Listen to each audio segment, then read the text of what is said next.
Hello बेटा। Ratio analysis class 12th की revision class का ये आज हमारा सेकंड डे है।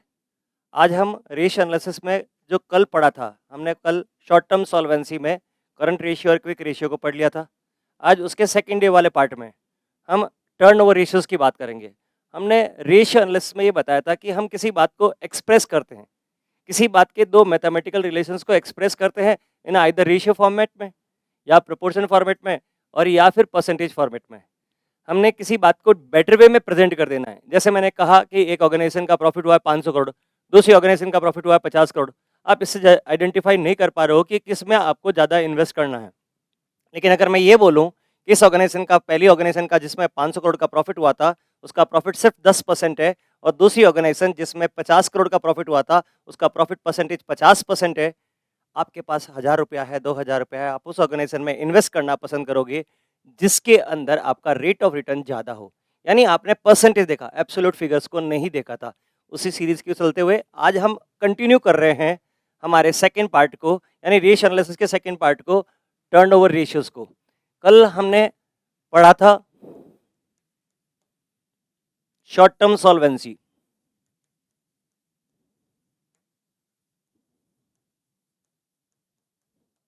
आज दूसरा जो हमारे पास है वो है टर्नओवर रेशियो।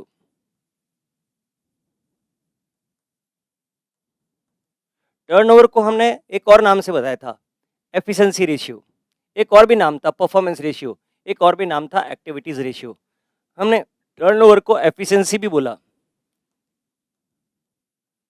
Efficiency ratio. आज हम इस टॉपिक को कवर करेंगे, सारी बातें। इसमें हमारे पास बहुत सारे फॉर्मूलाज हैं, हम सारे फॉर्मूलाज को डिस्कस कर लेंगे।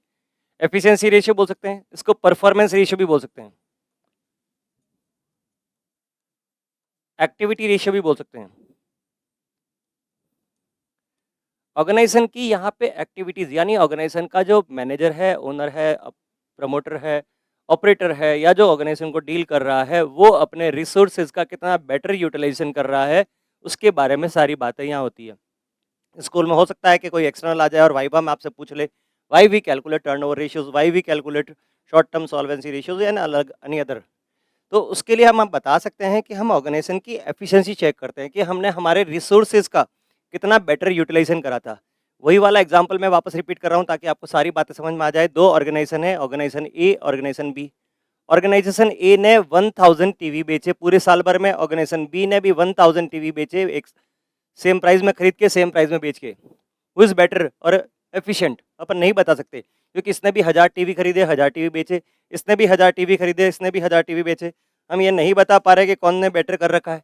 लेकिन अगर मैं आपको ये कहूँ कि इसने पूरे साल भर में एक ही बार में 1000 टीवी खरीदे और धीरे धीरे धीरे धीरे करके उन 1000 टीवी को बेच दिया, यानी उसके पास 1000 टीवी का कैश पड़ा हुआ था, उसने परचेज करा, देन उसने सेल करी। अगर सेल करी तो डेटर्स डेवलप हो गए, डेटर से वापस कैश आ गया। पूरे साल में एक ही रोटेशन हुआ है, एक ही रोटेशन हुआ है। मैंने वर्ड बोला रोटेशन, टर्न ओवर, घूम के वहीं पे आ रहा है। एक टर्न ओवर का मतलब हमने सेल भी बोल रखा है, एक टर्न ओवर का मतलब हमारा ऑपरेटिंग सर्कल भी होता है। और फिलहाल आपको समझने के हिसाब से आप तो इसको माने कि एक बार में हमारा पैसा कितनी बार रोटेट हो रहा है। मेरा पैसा था, मैंने गुड्स परचेज करा, टीवी परचेज करे, फिर उन टीवी को बेचा, बेचने से मेरे पास डेटर्स बन गए, डेटर से वापस मेरे पास पैसा आ गया। पूरे साल में एक बार ही हुआ है। वेरस के मिस्टर बी ने सिर्फ 100 टीवी खरीदे, उन 100 टीवी का ही कैश पड़ा हुआ था इसके पास, उसने टीवी को परचेज करा, उसे सेल करा, सेल करके डेटर डेवलप हो गए, डेटर से पैसा आ गए, और फिर उसने टीवी परचेज करा, फिर सेल करा, फिर बेचा। ऐसा उसने 10 बार करा होगा, ऐसा उसने 10 बार रोटेट करा होगा। एक बार में 100 टीवी खरीदे, 100 टीवी बेचे, 10 बार ऐसा करा, तो कुल मिल मिला के हमने ये बता दिया कि उसने 1000 टीवी बेचे होंगे। आई थिंक ये सारी बातें आपको क्लियर हो रही होगी। तो अब मैं अगर आपसे पूछूं, इसने 1000 टीवी खरीदे, 1000 टीवी बेचे, इसने 1000 टीवी खरीदे, 1000 टीवी बेचे, हु इज बेटर एफिशिएंट, तो आप बता दो कि बी, बिकॉज बी ने सिर्फ 100 टीवी का पैसा इन्वेस्ट करा और 1000 टीवी की सेल कर दी, अपने कम रिसोर्सेज से बेटर प्रॉफिट कमाया है। This is called turnover. इसका टर्नओवर है एक बार, एक बार टर्न ओवर, यहाँ घूम के गए, यहाँ वापस आ गए। और उसने कितनी बार रोटेशन दिया है?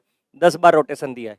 तो ये 10 बार रोटेशन देने का मतलब होता है इसने अपने रिसोर्सेज का बेटर यूटिलाइजेशन कर रखा है, इसने अपने यूटिलाइजेशन रिसोर्सेज का बेटर यूटिलाइजेशन करा है, और जल्दी से ही अपने कम पैसों से उतनी सेल कर दी जितने लोगों ने ज़्यादा पैसा लगा के काम कर रखा है।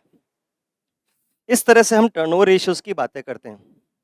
टर्नओवर रेशियो की अगर मैं बात करूं,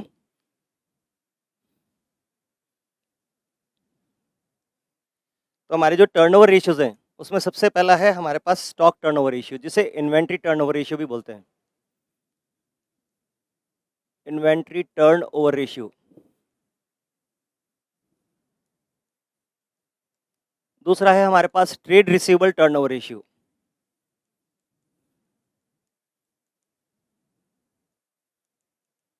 तीसरा है ट्रेड पेबल टर्नओवर रेशियो।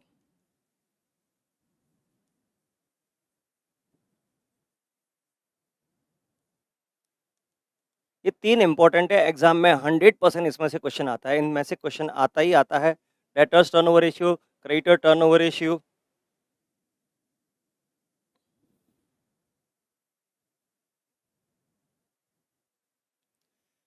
तो आज अपन सबसे पहले डिस्कस करेंगे trade receivable inventory turnover ratio को। सबसे पहले आज हम डिस्कस करेंगे इन्वेंट्री टर्नओवर रेशियो को। What is inventory? What is inventory?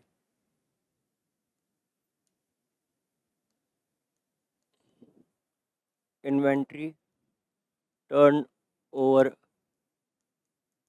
Ratio. What is inventory? हम इन्वेंट्री की बात कर रहे हैं। Inventory means stock. Inventory means stock.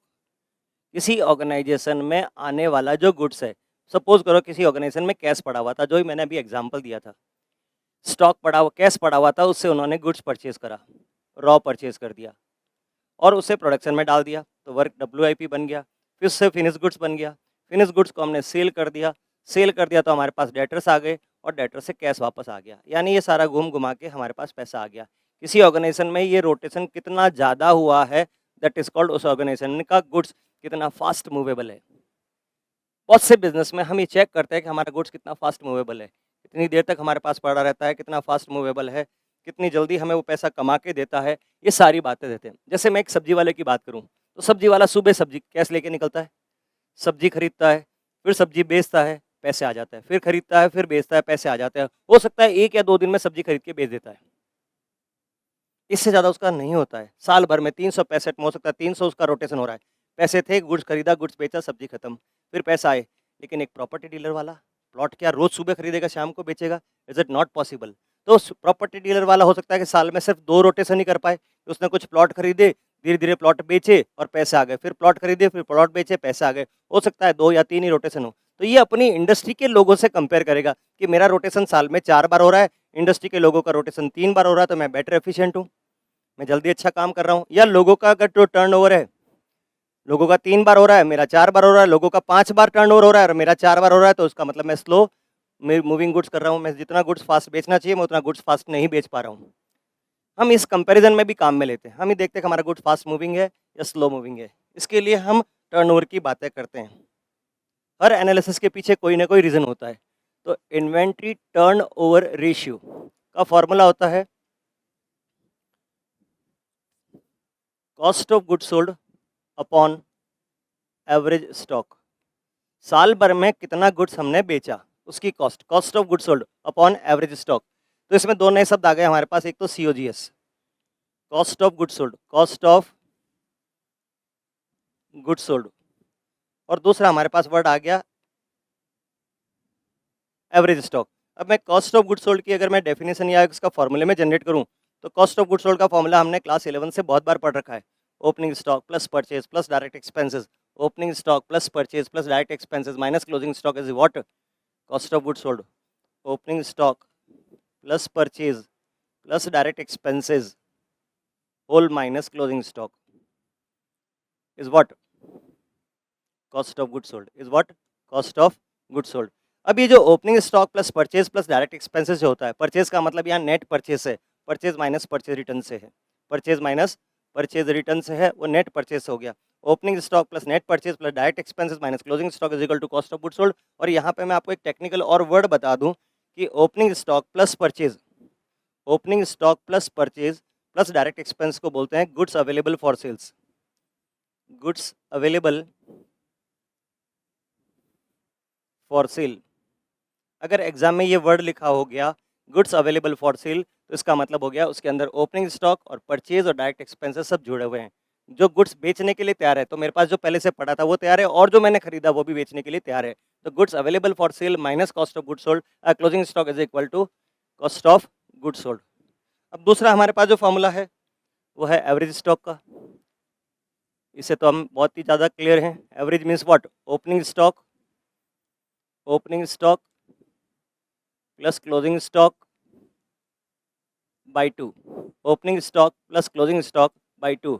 Opening stock plus closing stock by 2। Opening stock question में दिया होगा, क्लोजिंग स्टॉक क्वेश्चन में दिया होगा, डिवाइड बाई 2 करेंगे तो हमारे पास एवरेज स्टॉक आ जाएगा। यहाँ पे एक बात और क्लियर कर दूँ, अगर कोई बिजनेस नया चालू हुआ है और ओपनिंग स्टॉक नहीं दिया हुआ है और सिर्फ क्लोजिंग स्टॉक दिया हुआ है, if only closing stock given question,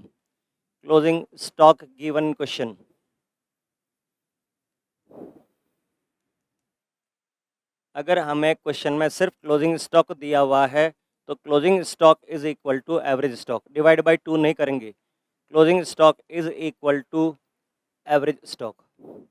अगर हमारे पास कोई और इन्फॉर्मेशन नहीं है और सिर्फ क्लोजिंग स्टॉक दिया हुआ है तो क्लोजिंग स्टॉक को हम एवरेज स्टॉक मान के काम कर लेंगे। क्लोजिंग स्टॉक की वैल्यू को हम डिवाइड बाई 2 नहीं करेंगे कि क्लोजिंग स्टॉक हमारा 50,000 है तो डिवाइड बाई 2 करके हमने एवरेज स्टॉक निकाल लिया, ऐसा नहीं होगा। होप को आपकी सारी बातें समझ में आ रही होगी। फॉर्मूला हो गया cost of good sold upon average stock. 1000 TV बेचे थे, ऑन एन एवरेज उसके पास टीवी कितने रहते हैं? मैं अगर 1 रुपये का ही अगर प्रोडक्ट मानूं, 1000 टीवी बेचे थे, ऑन एन एवरेज उसके पास टीवी कितना पड़ा रहता है? 100 टीवी पड़े रहते हैं। तो उसका मतलब उसका रोटेशन कितनी बार हुआ था? 10 बार हुआ था। 10 बार हुआ था 10 टाइम्स, यानी इसका आंसर टर्नओवर का जो आंसर होगा हमेशा किस में आएगा? टाइम्स में। 3 टाइम, 4 टाइम, 5 टाइम्स। और ये स्टॉक की वेलोसिटी को बताता है कि हमारा गुड्स कितना फास्ट मूव कर रहा है, कितना स्लो मूव कर रहा है। हमारी ये सारी बातों को डिस्कस करेगा। अगर हमारा बिजनेस 5 टाइम गुड्स बेच रहा है, 5 टाइम इसका टर्नओवर है और औरों का 4 टाइम है, तो दैट मीन्स हम हमारे बेटर एफिशिएंसी से काम कर रहे हैं। हम गुड्स को जल्दी बेच रहे हैं, जल्दी कैश कलेक्ट कर रहे हैं, हमारा गुड्स फास्ट मूविंग है। Cost of goods sold upon average stock. Average stock के बारे में मैंने बोला, अगर हमारे पास सिर्फ क्लोजिंग स्टॉक दिया हुआ है तो क्या मान लेंगे? उसी को एवरेज स्टॉक मान लेंगे। और यहाँ पर मैं इसकी भी बात करूँ, एक एक्सेप्शनल एक बार क्वेश्चन एग्जाम में आया था। ये क्वेश्चन में सेल्स दे दी थी और प्रॉफिट के बारे में कुछ भी इंफॉर्मेशन अवेलेबल नहीं थी, तो यहाँ पर उन्होंने सेल्स को एज्यूम कर लिया था, सेल्स ले ली थी।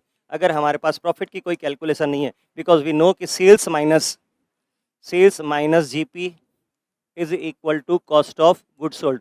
Sales minus GP is equal to what? Cost of good sold. और जीपी के बारे में हमें क्वेश्चन में कुछ भी इन्फॉर्मेशन, ग्रॉस प्रॉफिट के बारे में हमें क्वेश्चन में कोई इन्फॉर्मेशन नहीं दी थी, तो हमने इस फॉर्मूले में सेल्स को यूज़ कर लिया था। कर सकते हैं एग्जामिनेशन पॉइंट ऑफ व्यू से। तो अल्टीमेटली हमारे पास एक फॉर्मूला बन गया, ITR, inventory turnover ratio is equal to cost of good sold upon average stock. Cost of good sold upon average stock. अब मैं आपको यहाँ पे एक क्वेश्चन दे रहा हूँ। सपोज करो सेल्स है 90,000, सेल्स दे रखी है।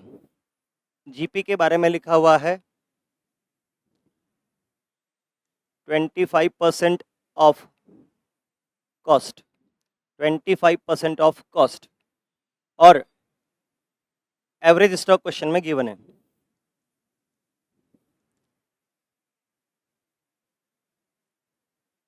24,000। एवरेज स्टॉक दे रखा है 24,000। और अब आपसे पूछ लिया ITR, इन्वेंट्री टर्नओवर रेशियो पूछ लिया। फॉर्मूले में हमारे पास क्या लगता है? Sales minus GP. Sales minus GP. क्या हमारे पास जीपी दे रखा है? हाँ, बट वो किसका परसेंटेज दे रखा है? कॉस्ट का परसेंटेज दे रखा है। दो तरीके से क्वेश्चन करे जा सकते हैं, एक तो कॉस्ट को x मान लो, let the cost be x, और या फिर दो फॉर्मूले आप हमेशा याद रखना, आपके 12th में तो बहुत ही ज़्यादा हेल्प करेंगे। मैं आपको ये दोनों फॉर्मूले बता रहा हूँ। अगर क्वेश्चन में कॉस्ट दे रखी है और प्रॉफिट सेल का परसेंटेज दे दे, या क्वेश्चन में सेल दे दी है और प्रॉफिट कॉस्ट का परसेंटेज दे दे, तो प्रॉफिट निकालने का फॉर्मूला क्या होगा? मैं दोनों ही फॉर्मूले बता रहा हूँ, इंपॉर्टेंट है, आप लिख देना। सपोज करो आपके पास यहाँ दे रखी है, इफ सेल्स गिवन क्वेश्चन, लिख दें, if sales given in question. जो मुझसे बच्चे लाइव पढ़ते हैं, मैं उनके रजिस्टर में देखना, रजिस्टर के फर्स्ट पेज पे ये दो फॉर्मूला लिखा होगा, क्योंकि क्लास 11, 12 और इन फ्यूचर फर्दर स्टडी में ये हमेशा हमेशा और हमेशा ये फॉर्मूलाज काम आते हैं। इफ सेल्स गिवन क्वेश्चन, अगर क्वेश्चन में सेल्स दे रखी है, and profit is percentage of cost, like this question. इस क्वेश्चन में सेल दे रखी है और प्रॉफिट किसका परसेंटेज है? कॉस्ट का परसेंटेज दे रखा है। सिंस 12th में तो हमारे पास कैलकुलेटर अलाउ है नहीं, तो प्रॉफिट का एक छोटा सा फॉर्मूला है, कैसे बना बाद में बात करेंगे। Then profit is equal to rate upon 100 plus rate into sales, rate upon 100 plus rate into sales. Hope कि ये सारी बातें समझ में आ रही होगी। कैसे, रेट कितनी दे रखी इस क्वेश्चन में 25 अपॉन 100 प्लस 25 यानी 125 इनटू कॉस्ट, कॉस्ट कितनी दे रखी है 90,000, सेल्स 90,000, 1/5, 5 को इससे करा तो 18,000, 18,000 मेरा प्रॉफिट आ रहा है, 18,000 मेरा प्रॉफिट आ रहा है। तो इसका मतलब सेल्स 90,000 माइनस प्रॉफिट 18,000, तो कॉस्ट आ गई 72,000। COGS आ गया मेरे पास 72,000 और एवरेज स्टॉक दे रखा है 24,000। इसका मतलब आई थिंक 3 टाइम्स मेरा स्टॉक टर्नओवर रेशियो 3 टाइम्स हो जाएगा। आपको सिंपल सा एक फॉर्मूला समझ में आ रहा है कि अगर आपको क्वेश्चन में सेल दे रखी हो, अगर आपको क्वेश्चन में सेल दे रखी हो और प्रॉफिट परसेंटेज ऑफ कॉस्ट दे दे, प्रॉफिट परसेंटेज ऑफ कॉस्ट दे दे, तो हमें क्या करना है। इसका वाइसा वर्सा एक और फॉर्मूला भी हो सकता है, इफ कॉस्ट गिवन क्वेश्चन, फिलहाल तो काम नहीं आएगा। If cost given question, question में कभी कभी कॉस्ट दे दे, if cost given in question, question में कॉस्ट दे दे, and profit is percentage of sales value, sales तो हमें दे नहीं रखी हो, मैं अभी क्वेश्चन बताऊंगा। देन प्रॉफिट का formula, profit is equal to, ये दो फॉर्मूला जो है वो आपने रजिस्टर के पहले पेज पे लिख दें, अकाउंट्स के रजिस्टर के पहले पेज पे ये दो फॉर्मूले हमेशा ही होने चाहिए। आई थिंक आपको ये सारी बातें समझ में आ रही होगी।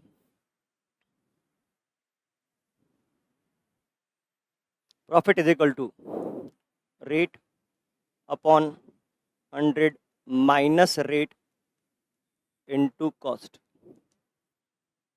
क्योंकि कॉस्ट तो क्वेश्चन में दे रखी है, cost given question, and profit is percentage of sales, sales का परसेंटेज दे दिया। फॉर एग्जांपल मैं आपके लिए क्वेश्चन डेवलप कर रहा हूं, सेल्स, सेल्स तो नहीं दे रखी है, कॉस्ट दे रखी होगी, cost 80,000, profit 20% of sales.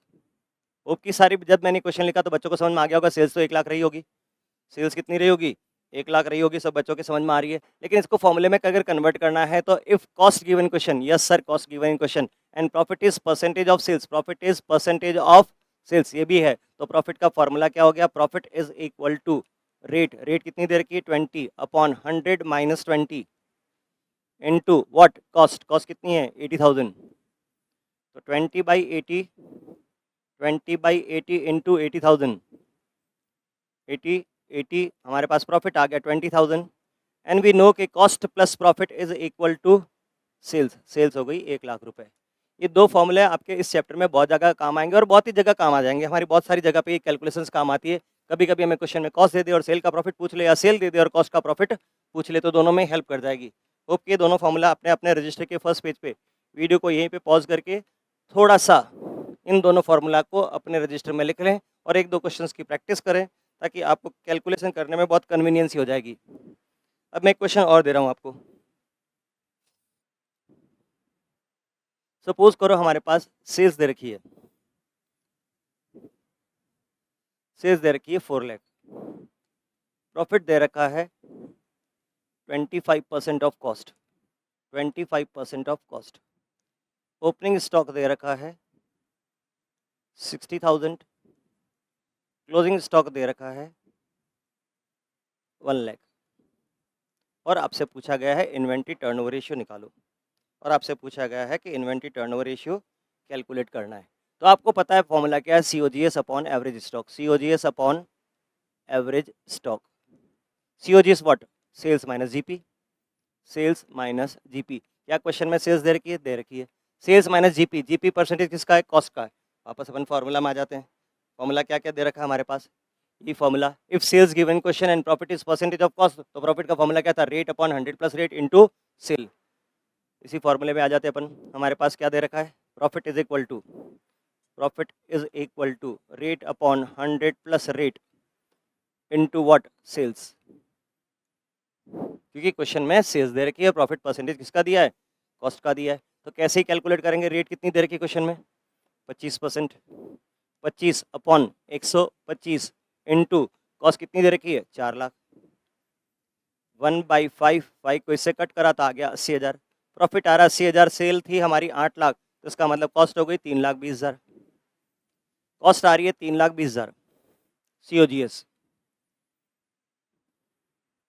COGS upon average stock. Average stock क्या होता है, opening stock plus closing stock by 2, opening stock plus closing stock by 2, तो ओपनिंग स्टॉक है 60,000, क्लोजिंग स्टॉक है 1 lakh, opening plus closing by 2 is equal to 180 divide by 2, 80,000, ये हो गया 80,000,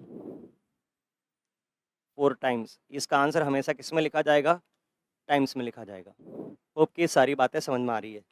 थोड़ा सा और एक एडवांस क्वेश्चन करते हैं। COGS क्वेश्चन में दिया हुआ है, COGS क्वेश्चन में दिया हुआ 90,000, ITR दिया हुआ है, इन्वेंट्री टर्नओवर रेशियो दे रखा है 5 times, 5 times.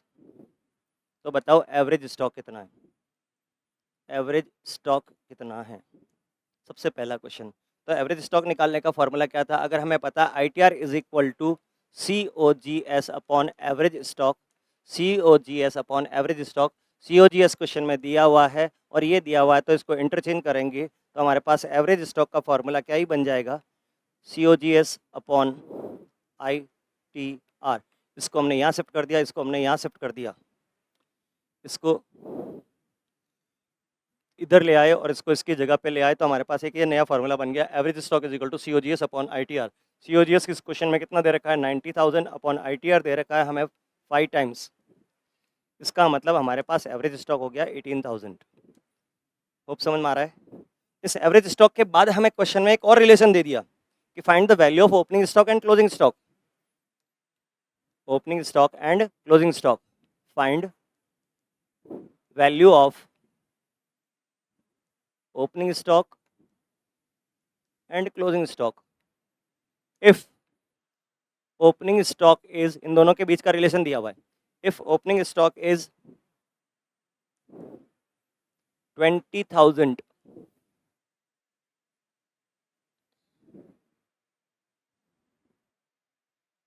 10,000 more than closing stock.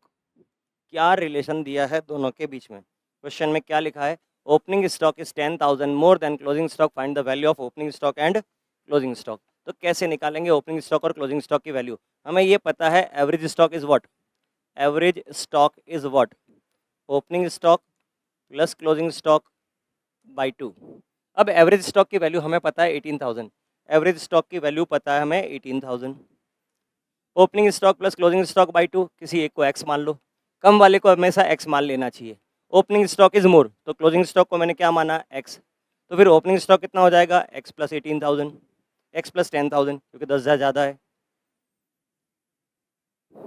Divide by 2 is what 18,000। अब 2 को मैं इधर शिफ्ट कर देता हूँ तो मेरे पास कितना आ गया 36,000, 36,000 is equal to what, x और x 2x प्लस 10,000। क्या यहाँ तक आपको मेरी बात समझ में आ रही है?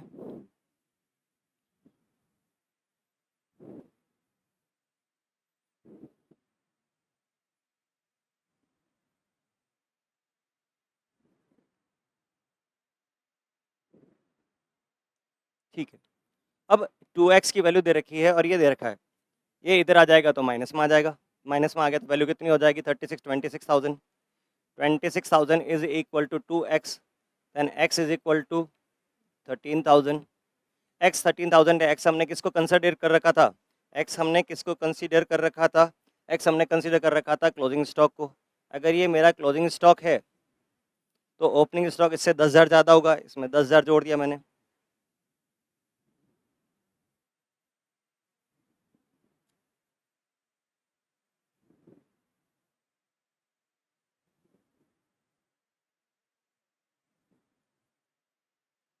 तेईस हज़ार, opening stock 13,000, closing stock 23,000, opening stock 13,000, closing stock 23,000, दोनों को ऐड करा, divide by 2, 36,000, 36,000 divide by 2, average stock आ गया मेरे पास 18,000।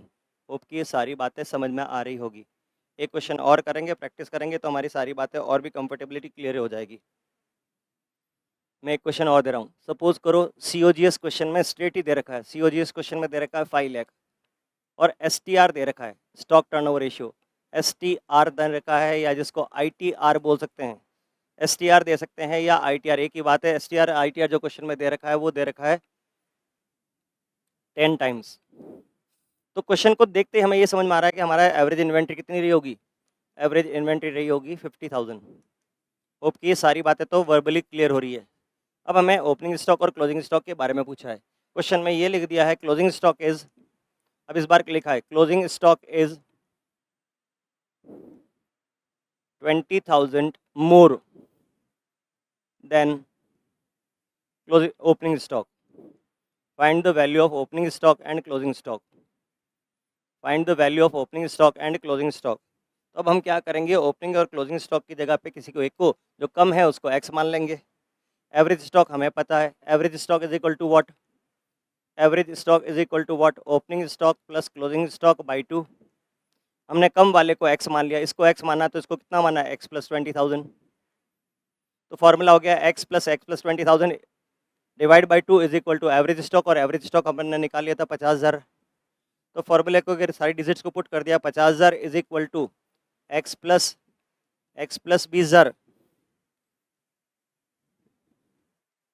डिवाइड बाई 2, तो 1 lakh is equal to 2x plus 1 lakh is equal to, इधर मल्टीप्लाई में चला जाएगा, 1 lakh is equal to 2x plus 20,000। अब 2x को यहीं रख दिया और इसको माइनस कर दिया, तो 80,000 is equal to 2x, x is equal to 40,000। अगर x 40,000 है that is the opening stock, तो क्लोजिंग स्टॉक हो जाएगा, उसमें 20,000 जोड़ेंगे तो हमारे पास 60,000। तो ये हो जाएगा ओपनिंग स्टॉक और क्लोजिंग स्टॉक हो जाएगा 40 plus 20 is equal to what, 60। Hope की सारी बातें समझ में आ रही होगी। अब कुछ कोई स्मार्ट बच्चा हो और कोई कैलकुलेशन फटाफट से करना चाहे, शॉर्ट ट्रिक अगर फॉलो करना चाहे, तो मैं उसके लिए छोटी सी टेक्निक बता रहा हूँ। सपोज करो मैंने कहा कि मेरे पास COGS लिखा है, COGS लिखा है 90,000, ITR दे रखा है, ITR दे रखा है 5 टाइम्स। सो ऑब्वियस आपको पता पड़ गया होगा कि एवरेज स्टॉक कितना है, 18,000। क्लियर? वही वाला क्वेश्चन जो 2 मिनट मैंने पहले रिपीट करा था, मैं रिपीट वही क्वेश्चन दे रहा हूँ।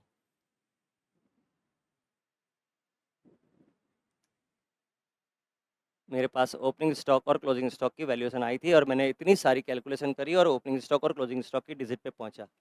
अगर बच्चा थोड़ा सा स्मार्ट है, MCQ क्वेश्चन आएगा तो क्वेश्चन को वर्बली सॉल्व कर सकता है। क्या रिलेशन दिया हुआ था, एवरेज स्टॉक निकाल लिया था अपन 18,000, और रिलेशन क्या दिया हुआ था उनके बीच का, क्या रिलेशन दिया हुआ था, find the value of opening stock and closing stock if opening stock is 10,000 more than closing stock, if opening stock is 10,000 more than closing stock, find the value of opening and closing stock if opening stock is 10,000 more। मैं वही question लेके आ रहा हूँ, आपको पता है इसमें answer कितना आ रहा है। ओपनिंग स्टॉक आ रहा है 23,000 और क्लोजिंग स्टॉक आ रहा था आपके पास 13,000। अगर आपको आंसर याद हो तो 2 मिनट पहले ही हमने डिस्कस करा था। बट मैं आपको एक शॉर्ट टेक्निक बताना चाहूँ। बचपन में हमने पढ़ा था एवरेज, बट अपन ने एवरेज सिंपल निकाला था, उसकी कैलकुलेशन के पीछे के लॉजिक को कभी समझा नहीं था। अगर हम किसी बात के लॉजिक को समझ जाते हैं, हम उसके कॉन्सेप्ट को समझ जाते हैं, तो कुछ चीज़ें हमारे लिए बहुत ही कंफर्टेबल हो जाती है। लाइक मीन्स कि कैसे, मैं आपको बता रहा हूँ। अगर ये 0 पॉइंट है, इसका इधर का डिस्टेंस और इधर के डिस्टेंस बराबर है, इसका इधर का डिस्टेंस मान लेते हैं, इधर का डिस्टेंस 5 किलोमीटर है और इधर का भी डिस्टेंस 5 किलोमीटर है, तो ये हमारे पास मिड एरिया है। मिड मीन्स एवरेज, ये मिड है। यानी अगर दोनों के बीच का डिस्टेंस 10 किलोमीटर है तो 5 इज मिड। दोनों का डिस्टेंस कितना है, दोनों के बीच का डिस्टेंस 10 किलोमीटर है, तो 5 उसका 10 डिवाइड बाई 2, मिड कितना हो जाएगा 5। क्लियर? अब अगर ये छोटा सा लॉजिक या कॉन्सेप्ट समझ में आता है, तो ओपनिंग और क्लोजिंग स्टॉक के बीच में, अगर मैं कहूँ ओपनिंग और क्लोजिंग स्टॉक के बीच में डिफरेंस कितने का है, कि 10,000 का डिफरेंस है। कितने का डिफरेंस है? 10,000 का डिफरेंस है। 10,000 का आधा कितना होता है? हाफ, 5,000 होता है। तो जो एवरेज है हमारे पास स्टॉक, उसमें 5,000 जोड़ दो और या उसमें से 5000 घटा दो, तो ओपनिंग स्टॉक और क्लोजिंग स्टॉक अपने आप से आ जाएगा। आपको सारी एक्स वाई जेड की वैल्यू कैलकुलेट करने की जरूरत ही नहीं पड़ेगी। दोनों के बीच का डिफरेंस कितना है? दोनों के बीच का डिफरेंस कितना है? 10,000 है। 10,000 का आधा कितना होता है? 5। 5000 इसमें जोड़ दो और 5000 इसमें से माइनस कर दो, आपका ये आंसर आ जाएगा। 18,000 में 5000 जोड़ा, आंसर आ गया 23,000। 18,000 में से 5000 माइनस करा, आंसर आ गया 13,000। जो कम वाला है माइनस करने से आएगा और प्लस ज़्यादा वाला है वो प्लस करने से आएगा।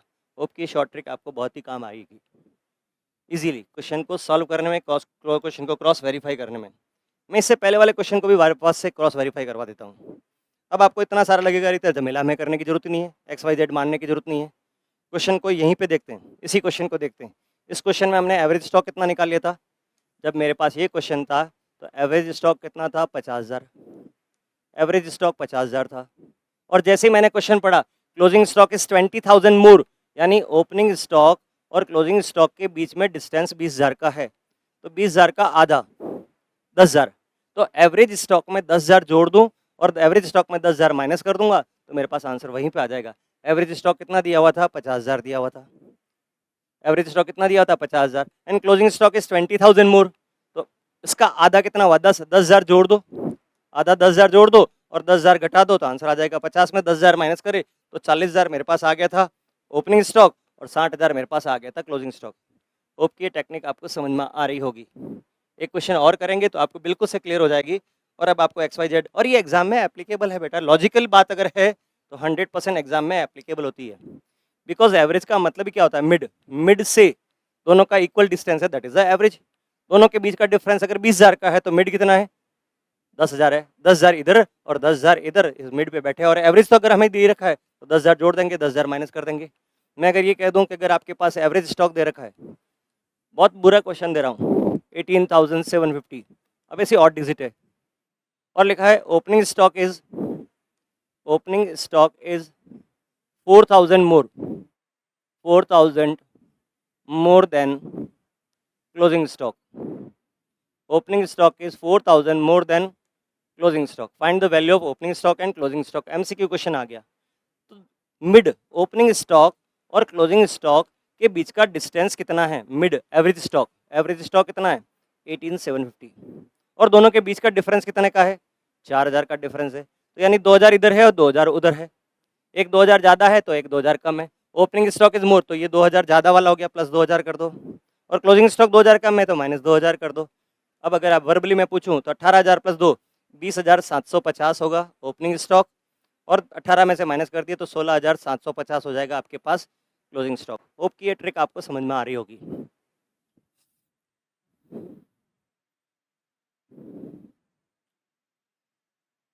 फर्स्ट अभी हम पढ़ रहे हैं इन्वेंट्री टर्नओवर रेशियो। इसमें हमने सिंपल सी कैलकुलेशन पढ़ी।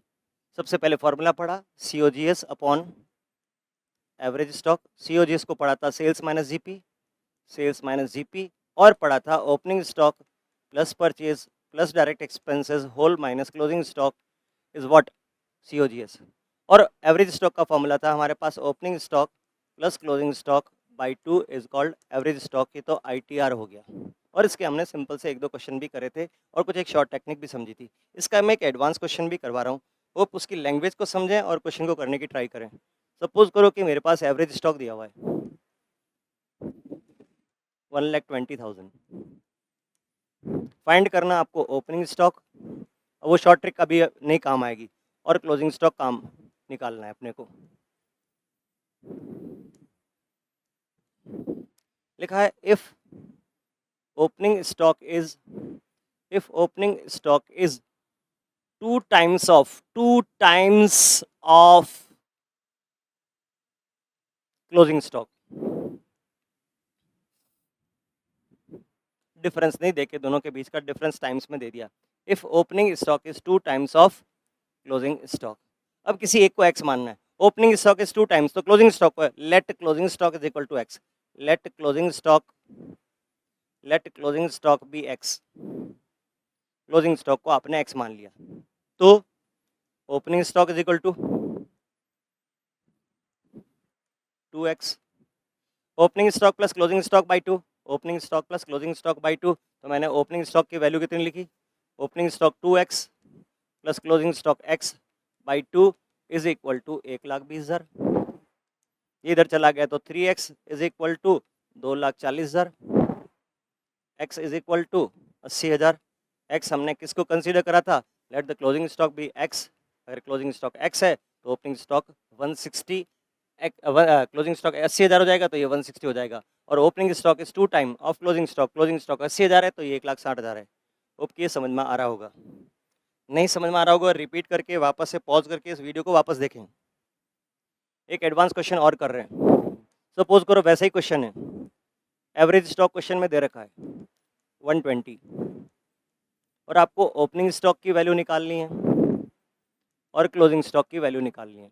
सेम टाइप का क्वेश्चन है बट क्वेश्चन की लैंग्वेज में एक जरा सा चेंज है, ध्यान देना कि वो चेंज क्या है। यहाँ पे क्या लिखा है, if opening stock is 2 times more, ये वर्ड उसमें नहीं था, उसमें वर्ड क्या था पहले देखते हैं। If opening stock is 2 times of closing stock, closing stock का 2 गुना है। अगर ये 10 है तो ये 20 है, ये 100 है तो ये 200 है, ये 80 है तो ये 160 है, ये 80,000 है तो ये 1,60,000 है, दुगना है। ये क्वेश्चन में लैंग्वेज डिफरेंट हो गई है। इस क्वेश्चन की लैंग्वेज में क्या लिखा है, if opening stock is 2 time more, 2 गुना ज्यादा है। अगर ये 10 है तो 10 का दुगना 20, 20 ज्यादा है यानी वो 30 है। आपको मेरी बात समझ में आ रही होगी। दुगना तो होता 20, दुगना है तो ये 10 है तो ये 20 है, दुगने से ज्यादा है। अगर ये 10 है, 10 का दुगना 20, 20 से ज्यादा है तो 10 में 20 जोड़ा तो ये 30 है। अगर ओपनिंग स्टॉक 10 है तो क्लोजिंग स्टॉक 30 है। अगर closing stock 2 times more word लिखा होता तो। होप कि ये सारी बात समझ में आ रही होगी। इस कॉन्सेप्ट को लिखते हुए क्या लिखा है क्वेश्चन में, if opening stock is 2 time more than closing stock. अगर मैं क्लोजिंग स्टॉक को x मान लूं, अगर मैं क्लोजिंग स्टॉक को x मान लूं तो बताओ मेरा ओपनिंग स्टॉक कितना होगा, 2x नहीं, 2x नहीं होगा, 2x तो दुगना हो गया, 2x से ज़्यादा है। तो अगर ये x है तो ये x प्लस 2x है, ये कितना है x प्लस 2x है। तो ओपनिंग स्टॉक कितना हो गया, अगर ये क्लोजिंग स्टॉक है, opening stock plus closing stock by 2 करेंगे तो हमारे पास क्या आ जाएगा, एवरेज स्टॉक आ जाएगा। तो मैं अगर इसको थोड़ा सा सिस्टमेटिक लिख दूँ तो मेरे पास क्या ही फॉर्मूला बना देखें, opening stock is equal to x plus 2x, x plus 2x। अगर मैंने क्लोजिंग स्टॉक को x माना है, अगर मैंने क्लोजिंग स्टॉक को x माना है तो ओपनिंग स्टॉक कितना होगा, x में दुगना ज़्यादा होगा यानी कि 3x होगा। तो 3x इसको ऐड करा plus x by 2 is equal to 120, is equal to 120 because average stock मेरे को क्वेश्चन में दे रखा है 1,20,000 का। अगर एवरेज स्टॉक 1,20,000 का दे रखा है, इसको मैंने क्लोजिंग स्टॉक को x माना तो ओपनिंग स्टॉक इसके दुगने से ज़्यादा है, इसका दुगना होता है 2x से ज़्यादा है। तो ये x है। मैंने अभी एग्जांपल दिया था, अगर किसी की वैल्यू 10 है और उसकी वैल्यू दुगनी है तो वो 20 होगी, दुगनी से ज़्यादा है तो उसकी वैल्यू 30 होगी। दुगनी होना और दुगनी से ज़्यादा होना। मेरी सैलरी 10,000 है, आपकी सैलरी 20,000 रुपये, आपकी सैलरी मेरी सैलरी से दुगनी है। लेकिन अगर आपकी सैलरी 30,000 होती तो मैं बोलता आपकी सैलरी मेरी सैलरी से दुगनी से ज़्यादा है। दुगनी से यानी मेरी सैलरी 10 है तो मेरा दुगना कितना हुआ 20, 20 से ज़्यादा यानी आपकी सैलरी 30,000 रुपये। इज मोर लिखा हो तो ऐसा वर्ड का ध्यान देना होगा।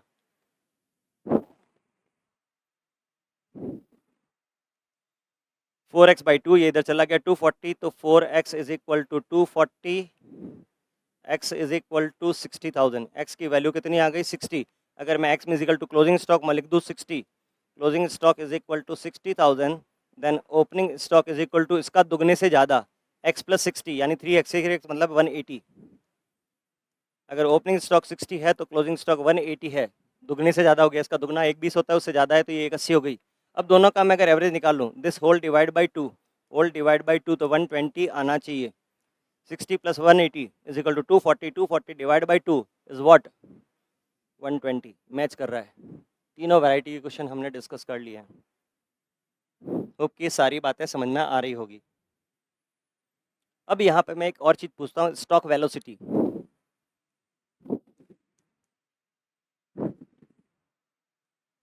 स्टॉक वेलोसिटी का मतलब होता है स्टॉक कितने दिन में घूम जाता है।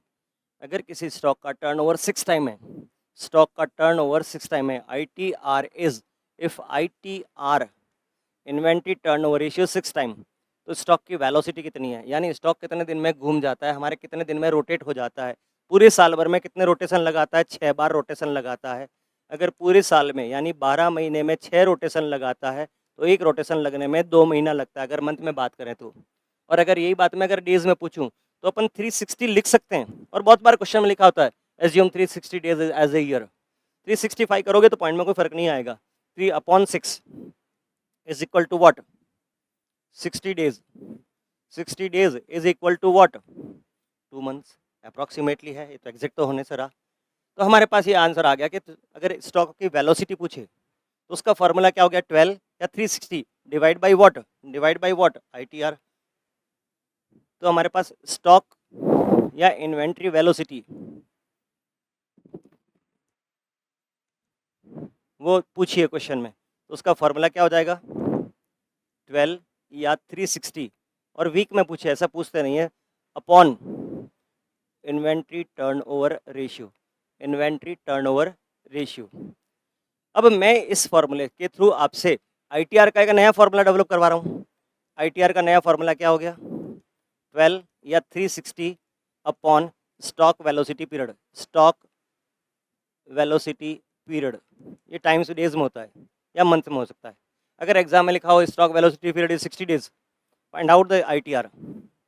Stock velocity period is 60 days, 60 days में लिखा है, तो आपको पता है 12 या 360, सिंस ये डेज में बात लिखी है, स्टॉक वेलोसिटी 3 दिस, तो इसका मतलब आपका ITR क्या हो जाएगा, 6 टाइम हो जाएगा।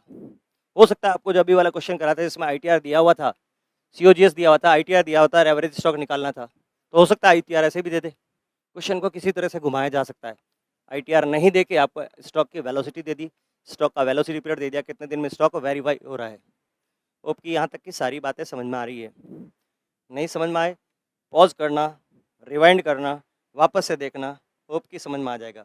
कॉन्सेप्चुअल बातें हैं, एक बार अगर हमारे क्वेश्चन क्लियर हो गए, एग्जाम ने, CBSE ने, RBSE ने या किसी भी स्टेट बोर्ड ने अब ये डिसाइड कर लिया, क्योंकि सबकी गाइडेंस CA इंस्टीट्यूट की अकॉर्डिंग चल रही है, और उन्होंने कहा अब हमारे बच्चों के क्वेश्चन में हमेशा कॉन्सेप्चुअल क्वेश्चन पूछा जाएगा, डिटेल क्वेश्चन की जगह पे हमेशा सारी बातें क्वेश्चंस करी जाएगी। जैसे मैंने अभी एक ये बात बताई थी, हो सकता है कि आपको ये नहीं क्लियर हो, लेकिन अब क्लियर हो गई होगी। क्वेश्चन में दिया हुआ था COGS, COGS दिया हुआ 3,60,000, स्टॉक वेलोसिटी दे रखी है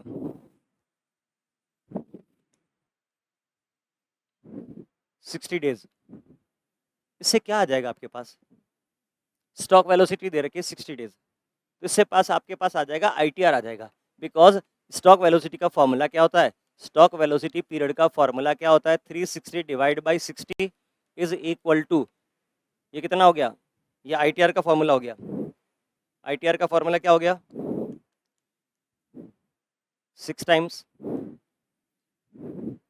साल में 360 दिन होते हैं ऐसा मान लेते हैं हम, और एक बार रोटेशन होने में, एक बार कैश से वापस कैश में कन्वर्ट होने में कितने दिन लग जाते हैं, 60 दिन लग जाते हैं। That is called stock velocity. Clear, वो 60 दिन लग जाते हैं, यानी इसका मतलब साल भर में कितनी बार रोटेट होता होगा, 6 बार। रोटेट को अपन क्या बोलते हैं, ITR, inventory turnover ratio.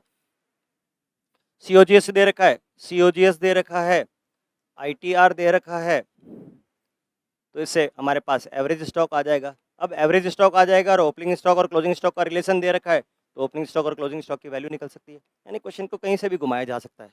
Hope कि ये सारी बातें थोड़ी थोड़ी क्लियर हो रही होगी।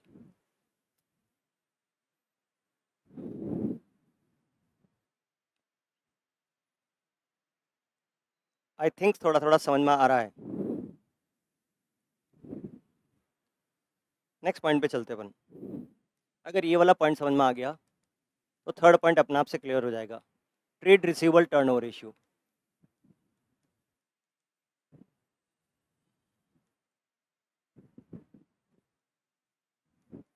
Trade receivable turnover ratio, what is trade receivable, debtors plus bills receivable. Debtors plus bills receivable को हम एक कंबाइंड नेम से जानते हैं, दैट इज ट्रेड रिसीवेबल। उसका टर्नओवर रेट, हमारे पास कैश पड़ा हुआ था कैश से हमने गुड्स को परचेज करा, परचेज से सेल बना दी, सेल से डेटर्स हो गए। सेल से डेटर कब होंगे? जब हमारे पास क्रेडिट सेल होगी। कौन सी सेल होगी? क्रेडिट सेल होगी। अगर सेल से सीधा कैश आ गया तो डेटर्स का तो कोई नाम ही नहीं आया। अगर हमने गुड्स को कैश में बेचा है तो कैश सेल्स का डेटर वेलोसिटी से या डेटर्स टर्नओवर रेशियो से कोई रिलेशन नहीं है, क्योंकि डेटर्स हमारे पास वर्ड ही तब आता है जब हमारे पास कौन सी सेल होती है? क्रेडिट सेल होती है। तो डेटर्स डेवलप हो गए और डेटर्स ने हमको कैश दे दिया। ये साल में कितनी बार रोटेट हुआ है? यानी हम डेटर को गुड्स बेचते हैं, हम गुड्स खरीदते हैं, बेचते हैं, डेटर हमको पैसे देते हैं, फिर हम गुड्स खरीदते हैं, बेचते हैं, पैसे देते हैं। ऐसा साल में कितनी बार रोटेट हुआ है? ये क्यों कैलकुलेट करते हैं? ये कैलकुलेट इसलिए करते हैं ताकि हमें ये पता पड़े कि हमारे डेटर्स से टर्नओवर कितनी बार हो रहा है। फिर वही बात आ जाएगी डेटर्स की वेलोसिटी कितनी है, कितने दिन में हम डेटर से पैसे ले आते हैं। साल भर में मेरा डेटर्स टर्नओवर रेशियो आ रहा है 12 टाइम्स। साल में महीने होते हैं 12 और डेटर टर्नओवर रेशियो है 12 टाइम्स। इसका मतलब 1 महीने में मेरा डेटर मुझे पैसा दे देता है। जबकि इंडस्ट्री में, सेम हमारी टाइप की इंडस्ट्री में लोग 15 दिन में पेमेंट कर देते हैं। तो इसका मतलब हम बहुत ही लेट पेमेंट ले रहे हैं, 1 महीने से पेमेंट ले रहे हैं, जबकि हमारे कॉम्पिटिटर का लोगों से कितने दिन में पेमेंट ले रहे हैं? 15 दिन में ले रहे हैं। हमने बहुत ज़्यादा डिले उनको क्रेडिट दे रखी है। क्या इससे हमारी सेल बढ़ रही है? अगर सेल नहीं बढ़ रही है और फिर भी हम टाइम दे रहे हैं तो हम ही गलत हो रहे हैं। हमारा पैसा अननेसेसरी मार्केट में ब्लॉक हो रहा है। और हो सकता है कि अगर हमारे सेल का टाइम देने से, 1 महीने का टाइम देने से सेल बढ़ रही है, उससे हमारा प्रॉफिट और ज़्यादा बढ़ रहा है, इट्स गो हेड, जाने दो, हमने लोगों को क्रेडिट पीरियड ज़्यादा दे दिया। पता पड़ा कि मार्केट में जो हमारा क्रेडिट वेलोसिटी पीरियड है वो 2 महीने है और हम लोगों को सिर्फ 1 महीना दे रहे हैं, बाउंड कर रहे हैं जल्दी पेमेंट लाने के लिए, और उससे हो सकता है हमारी सेल इफेक्ट हो रही हो, डिसीजन मेकिंग में, वाइवा में, एक्सटर्नल अगर आपसे पूछे, और नहीं तो आपके नॉलेज के लिए ये सारी बातें पता होनी बहुत ज़रूरी है। मैंने आपको अभी ये जो बात बोली है कि साल में महीने कितने हैं? 12 महीने हैं। मेरा टर्नओवर कितना है? कैश से गुड्स परचेज करा, सेल करा, डेटर हुआ, डेटर ने पैसे दे दिए। ऐसा साल में कितनी बार हुआ? सर 12 बार हुआ। इसका मतलब मैं हर महीने से, 1 महीने से डेटर से पेमेंट कर लेता हूँ। मेरी मार्केट में उधारी 1 महीने तक चलती है और मैं डेटर से पैसा ले आता हूँ। अब मेरा ये 1 महीना is called debtors velocity period. 1 महीने से मैं ले आता हूँ। मैं इसको कंपेयर करूँगा लोगों से। देखो मैंने यहाँ बोला 12 टाइम्स, 12 टाइम मेरा क्या था?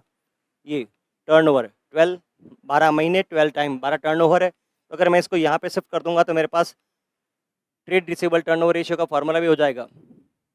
देखो थोड़ा फास्ट अपने को करना पड़ेगा, थोड़ी इंटेलिजेंसी अपने को रखनी पड़ेगी और कोप अप करना पड़ेगा। Trade receivable turnover ratio, TR टोर, फॉर्मूला क्या हो गया इसका? जैसे सिर्फ क्रेडिट सेल्स से रिलेशन है, इसका रिलेशन सिर्फ क्रेडिट सेल्स है, तो इसका फॉर्मूला हो गया net credit sales, net credit sales upon average trade receivable, average trade receivable. Net credit sale का फॉर्मूला, जिसे RFO भी बोलते हैं, रेवेन्यू फ्रॉम ऑपरेशन भी बोलते हैं, इसे RFO, रेवेन्यू फ्रॉम ऑपरेशन। अगर वर्ड लिखा हो रेवेन्यू फ्रॉम ऑपरेशन तो ये हमेशा नेट वाला ही होता है। बात ध्यान देना, इसमें से क्रेडिट से वो सेल्स रिटर्न माइनस नहीं करेंगे। What is average stock? ये जो होती है नेट सेल्स होती है, ये नेट सेल्स होती है। इसमें से मैं अगर कैश सेल्स माइनस कर दूंगा, इसमें से कैश सेल्स माइनस कर दूंगा तो मेरे पास है नेट क्रेडिट सेल्स आ जाएगी। ओके, बातें समझ में आ रही है? अगर टोटल ग्रॉस क्रेडिट सेल दे रखी हो तो उसमें से सेल्स रिटर्न माइनस करना होगा। ग्रॉस क्रेडिट सेल दे रखी है यानी कि टोटल क्रेडिट सेल दे रखी हो, अगर आपके पास ग्रॉस क्रेडिट सेल दे रखी हो, ग्रॉस सेल्स दे रखी हो, उसमें से कैश सेल्स भी माइनस कर देंगे, cash sales and sales return, तो जब जाके आपके पास आ जाएगी नेट क्रेडिट सेल्स। और रेवेन्यू फ्रॉम ऑपरेशन जब वर्ड लिखा होता है तो उसमें से सेल्स रिटर्न ऑलरेडी माइनस करा हुआ होता है, उसमें से खाली कैश सेल्स माइनस करेंगे तो हमारे पास नेट क्रेडिट सेल आ जाएगी। होप की सारी बातें समझ में आ रही है। अब दूसरा वर्ड हमारे पास आ गया ट्रेड रिसीवेबल का। ट्रेड रिसीवेबल को थोड़ा सा डिटेल ले लेते हैं। What is trade receivable? Trade receivable को अपन ने बोला था debtors plus bills receivable is equal to trade receivable. तो what is average trade receivable? Average trade receivable, average trade receivable का फॉर्मूला क्या हो गया? ओपनिंग ये दोनों प्लस क्लोजिंग ये दोनों, तो इन दोनों को बोलते हैं ट्रेड रिसीवेबल। तो opening trade receivable plus closing trade receivable by 2। और या मैं कह सकता हूँ opening debtors plus opening B R, opening B R. यहाँ पे एक और इम्पॉर्टेंट बात मुझे याद आ रही है और मैं आपको बता रहा हूँ, प्रोविजन फॉर बैड डेट्स का इन सारे डेटर्स और बिल्स रिसीवेबल से कोई लेना देना नहीं है। अगर क्वेश्चन में दे रखा हो इतना प्रोविजन है, ये बात है, आपको कंफ्यूज करेंगे, प्रोविजन का इससे कोई लेना देना नहीं है। Opening trade debtors plus closing bills receivable plus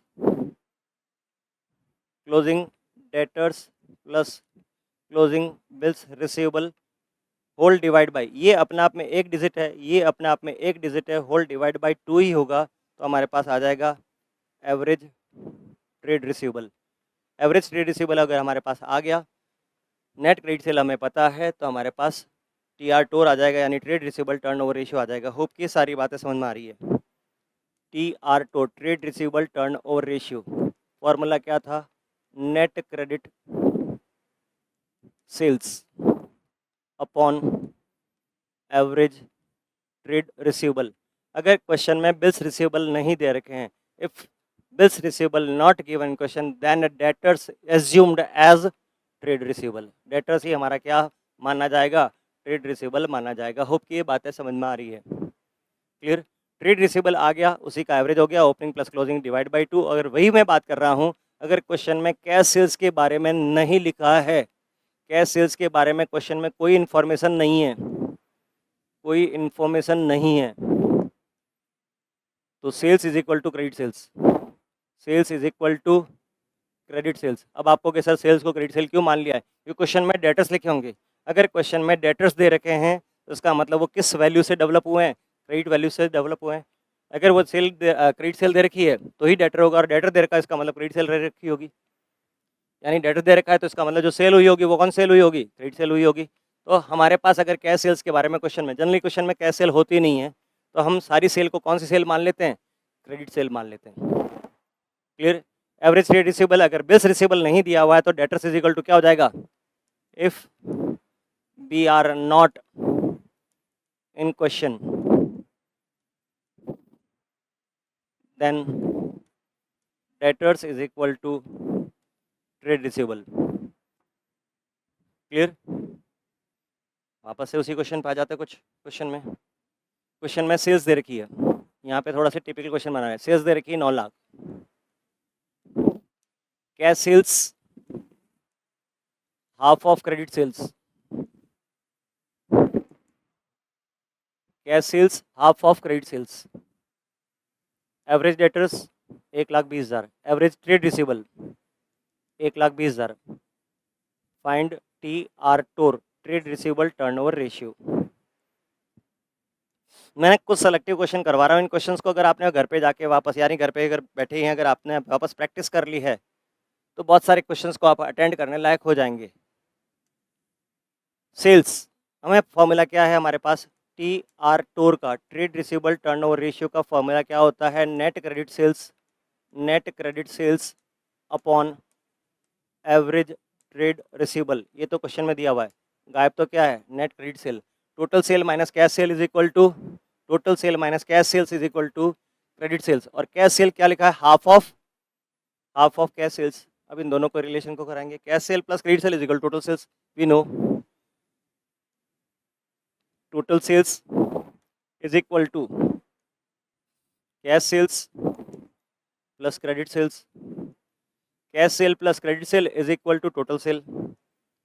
अब कैश सेल भी नहीं दे रखी, क्रेडिट सेल भी नहीं दे रखी, बट इन दोनों का रिलेशन दे रखा है। ये क्या रिलेशन दे रखा है, कैश सेल इज हाफ, ये इसका आधा है, तो आप इसको क्या मानो, हमेशा बेटर है इसको 2x मानो। बच्चे लोग x मानते हैं, मैं कह रहा हूँ इसको आप ऐसा 2x मान लो, तो इसको कितना मान लोगे, x मान लोगे, because cash sale is half of credit sale. इसको 2x मानो, तो छोटा इसको x मान लो, तो इसको 2x मान लो, तो 3x, ये हो गया 3x, और 3x की वैल्यू हमें पता है, टोटल सेल की वैल्यू दे रखी है 9 लाख, तो x की वैल्यू कितनी हो जाएगी, 3 लाख।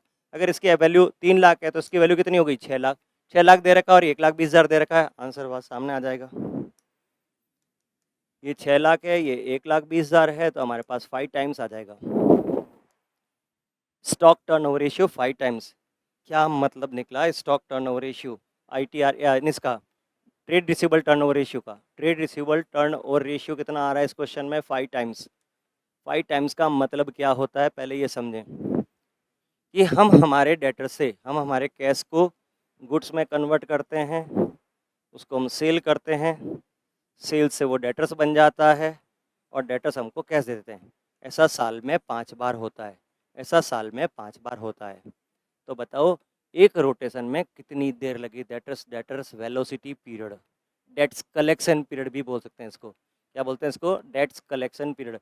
हमारे डेटर से हमारे पास कितनी दिन में पैसा आ जाता है? तो 360 दिन डिवाइड बाई 120, ये 5 डिवाइड बाई 5, 5 टाइम था। तो हमारे पास है debts collection period, debts collection period. Stock की तो वेलोसिटी होती है और इनका कलेक्शन पीरियड होता है। तो 360 डिवाइड बाई 360 दिन में हमारे पास 5 बार रोटेशन होता है। 72 डेज, अप्रॉक्सीमेटली 72 डेज में हम ये रोटेशन कर लेते हैं। 365 करा होगा अगर किसी बच्चे ने, तो 365 divide by 5 is equal to 73 days. आप दोनों में से कोई एक आंसर लिख के आ सकते हैं, गलत नहीं होगा। हाँ, यहाँ पर एक नया कॉन्सेप्ट और डेवलप हो गया।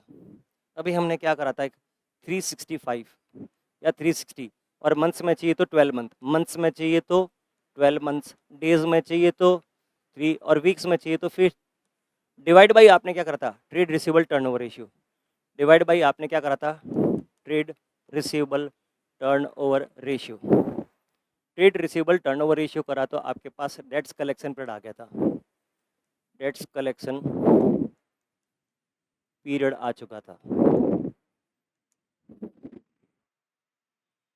डेट्स कलेक्शन पीरियड अगर आ चुका था, तो मैं अगर इसको डेट्स कलेक्शन पीरियड को इधर शिफ्ट कर दूं और टी आर टोर का एक नया फॉर्मूला पूछ लूँ आपसे, तो 12 या 360 divide by debts collection period is equal to what? T R tour, trade receivable turnover ratio.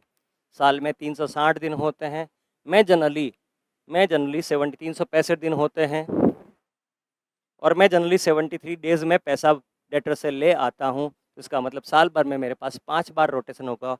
73 multiply by 5 is equal to 365, या 72 मल्टीप्लाई बाई 360। तो मेरा टर्नओवर कितनी बार हो रहा होगा? 5 बार। ये अगर एक चीज़ क्लियर होती है तो उससे दूसरी बात भी क्लियर हो सकती है। जैसा अपन ने टर्नओवर के बारे में करा था, एवरेज स्टॉक निकालने के लिए फॉर्मूला था हमारे पास, तो वैसे वैसे एवरेज स्टॉक के लिए हमने डिफरेंस का हाफ जोड़ा, डिफरेंस का हाफ घटाया, वही हमारे पास एवरेज ट्रेड रिसीवेबल के बारे में भी हो सकता है। होप कि ये सारी बातें समझ में आ रही होगी, और जिन बच्चों को ये सारी बातें समझ में आ रही होगी उसके लिए तीसरा फॉर्मूला तो बड़ा ही आसान हो गया। तीसरा फॉर्मूला हमारे पास जो है, trade payable turnover ratio, trade payable turnover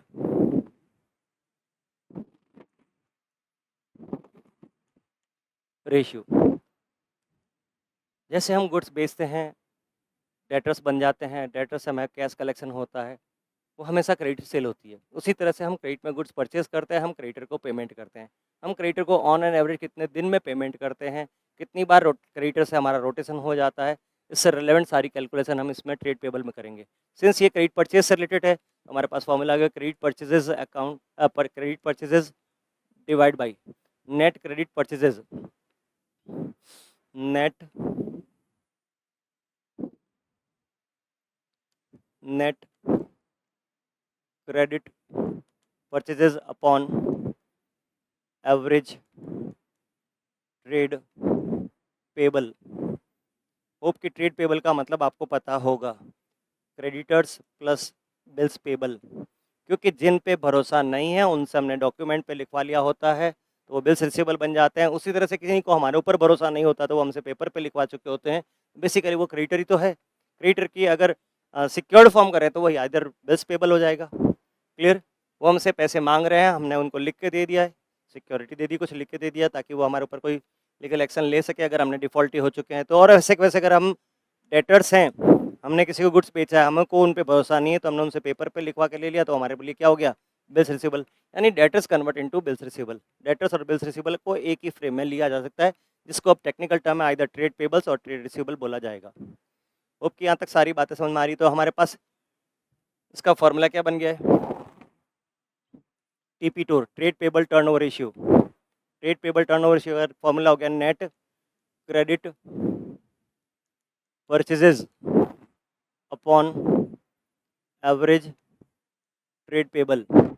net credit purchases upon average trade payable, वही वाला formula. Total purchase is equal to cash purchase plus credit purchase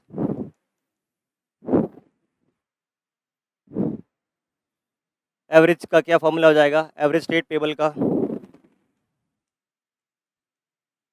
average trade payable, average trade payable का formula क्या हो गया, opening TP plus closing TP by 2। Opening TP means opening trade payable means what, opening creditor plus opening bills payable, opening creditors plus opening bills payable, closing creditors plus closing bills payable, all divide by 2। हमारे पास क्या आ जाएगा, average trade payable आ जाएगा। Clear हो रही है? एक question इसका भी कर लेते हैं।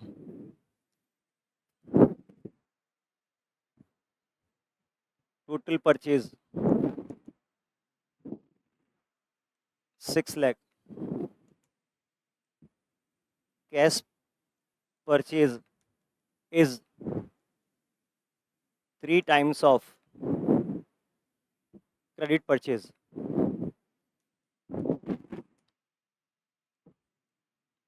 Average trade payable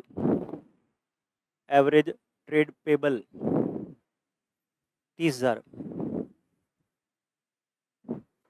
find TP टोर, trade payable turnover ratio. TP tor का फॉर्मूला क्या होता है, टीपी टोर का फॉर्मूला क्या होता है, ट्रेड पेबल टर्नओवर रेशियो का formula, trade payable turnover ratio का formula net credit purchase upon average trade payable. Net credit purchase तो क्वेश्चन में दे नहीं रखी है, बट इनका आपस में रिलेशन दे रखा है। क्या दे रखा है, cash purchase 3 times of credit purchase. तो क्रेडिट परचेज को मैंने एक्स मान लिया, credit purchase is equal to x, तो कैश परचेज कितना हो गया 3x, दोनों मिलके कितने हो गए 4x। 4x की वैल्यू मेरे को क्वेश्चन में दे रखी है 6 लाख, तो इसका मतलब x की वैल्यू कितनी हो जाएगी 1,50,000। x की वैल्यू 1,50,000 जाएगी, जो क्या है हमारा x हमने किसको माना है, क्रेडिट परचेज को। तो नेट क्रेडिट परचेज 1,50,000 और ये कितना दे रखा है 30,000। इसका मतलब हमारा टीपी टोर 5 टाइम्स हो गया। 5 टाइम्स होने का मतलब क्या होता है, साल में 5 बार हम क्रेडिटर को पेमेंट करते हैं, फिर गुड्स खरीद के लाते हैं, फिर पेमेंट करते हैं, पेमेंट करने के बाद फिर गुड्स खरीद के लाते हैं, फिर पेमेंट कर देते हैं। ऐसा हमारा कुल मिला के 5 बार चल जाता है। 5 बार चल जाता है। अगर मैं डेज की बात करूँ, क्रेडिटर्स पेमेंट पीरियड, अगर लॉजिक क्लियर है तो फॉर्मूला अपने आप ही बना लोगे। सो 365 या 360 upon 5 is equal to 73 days. हम 73 डेज में क्रेडिटर को पेमेंट कर देते हैं, यानी जो हमारा क्रेडिटर है जिससे हम गुड्स परचेज कर रहे हैं उनको 73 डेज में पेमेंट कर लेते हैं। हम कंपेयर कर लेंगे इंडस्ट्री के लोगों से, लोग पेमेंट कर रहे हैं 100 दिन में, हम पेमेंट कर रहे हैं 73 डेज में। क्या हमें वो डिस्काउंट दे रहा है, क्या वो हमें चीपर कॉस्ट में गुड्स बेच रहा है? अगर नहीं बेच रहा है तो फिर हम 73 डेज में पेमेंट क्यों कर रहे हैं? या हो सकता है इंडस्ट्री में सब लोग 73 डेज की जगह 50 डेज में पेमेंट कर रहे हो और हम 73 डेज में पेमेंट कर रहे हो, हमें कुछ एक्स्ट्रा प्रिविलेज मिल रहा हो, हाँ हम उनको एक्स्ट्रा कुछ दे रहे हो, कुछ हायर रेट पे पेमेंट कर रहे हो। तो अपन चेक कर लेते हैं, स्टडी करेंगे तो समझ में आएगा कि लेट पेमेंट करना ठीक है, जल्दी पेमेंट करना ठीक है, जल्दी में अगर हमें डिस्काउंट मिल रहा है तो क्या वो डिस्काउंट एक्सेप्ट करना चाहिए। ये सारी बातों के लिए हमारे पास बेस हो रहा है क्लास 12th में। होप कि आज आपको ये जो तीनों फॉर्मूलाज हमने सबसे पहले जो इनिशियली बताए थे वो तीनों ही समझ में आ रहे होंगे। जो 3 फार्मूला की हमने बात करी है,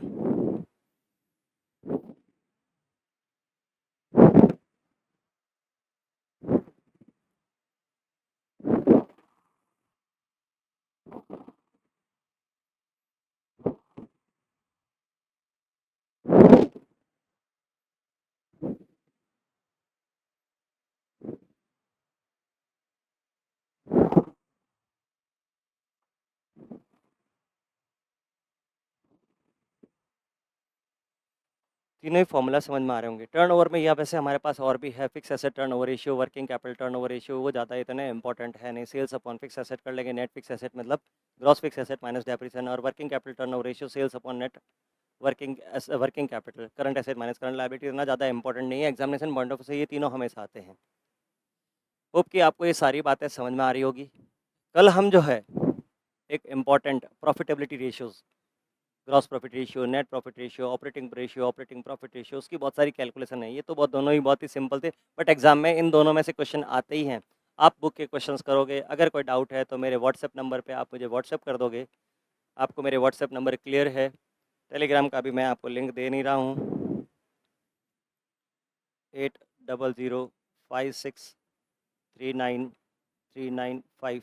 इस पे आप मुझे कभी भी डाउट्स व्हाट्सएप कर सकते हो। मेरे को टाइम मिलेगा उसके अकॉर्डिंगली मैं आपको बिफोर द योर क्वेरी, मैं मतलब बिफोर द योर एग्जाम्स मैं आपकी ज़रूर सॉल्व कर दूंगा। जब भी होगा वैसे 1-2 दिन में रिवर्ट कर दूंगा कि आपका ये आंसर है या आपका ये डाउट है। व्हाट्सएप चैट भी कर सकते हैं, इस नंबर पे मेरे को पूछ सकते हैं कि क्या प्रॉब्लम है, क्या मैं आपका उसका सॉल्यूशन दे दूंगा। कल हम प्रॉफिटेबिलिटी रेशियोज़ की बात करेंगे, और नेक्स्ट वीडियो में यानी कल वाले वीडियो में मैं आपको प्रॉफिटेबिलिटी रेशियो की बातें डालूंगा, और नेक्स्ट वीडियो में मैं आपको सबसे इंपॉर्टेंट जो है लॉन्ग टर्म सॉल्वेंसी रेशियोज उसकी बातें करेंगे, ताकि हमारे पास पूरा चैप्टर कंक्लूड हो जाए, शॉर्ट में रिवाइज हो जाए। होप कि ये सारी बातें समझ में आ रही होगी। थैंक यू बेटा, नेक्स्ट क्लास में फिर मिलते हैं।